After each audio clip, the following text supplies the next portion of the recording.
சிம்ம ராசி நேயர்களே, ராசியில் கேது, 4ஆம் பாவத்தில் செவ்வாய், சுக்கிரன், சூரியன், 8ஆம் பாவத்தில் சனி.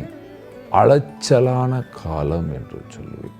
குரு பகவானும் தற்சமயம் 12ஆம் பாவத்தில் இருக்கிறார். ஆனால் கொஞ்ச நாள் பொறுத்து 11ஆவது பாவத்துக்கு போன பிற்பாடு லாபத்தை பார்ப்பீர்கள். ஆவரேஜாக சொல்லும் பொழுது 6ஆம் தேதிக்கு அப்புறம் சிம்மராசிக்காரர்களுக்கு நல்ல காலம் என்று சொல்லும். இந்த மாதத்தில் வேலைக்கு செல்கிற ஆண் பெண்களுக்கு, அதாவது டிரான்ஸ்ஃபர் ஆனால் திரும்பி வர்ற வாய்ப்போ அல்லது பெரிய பதவி வர்றதுக்கும் காலம் என்று சொல்லுவேன்.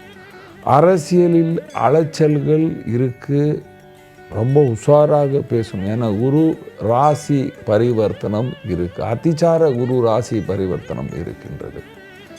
அதனால் ரொம்ப உஷாராக பேச வேண்டும். நாம் செய்கின்ற எந்த வேலையும் யாருக்கும் தெரியாமல் குப்த ரூபத்தில் செய்ய வேண்டும், மறைத்து செய்ய வேண்டும். நீங்கள் ஆர்டிஸ்டாக இருக்கீங்க, நல்ல வேலை வரும். ஆனால் பணம் வர்றது கொஞ்சம் கஷ்டமாக இருக்கும்.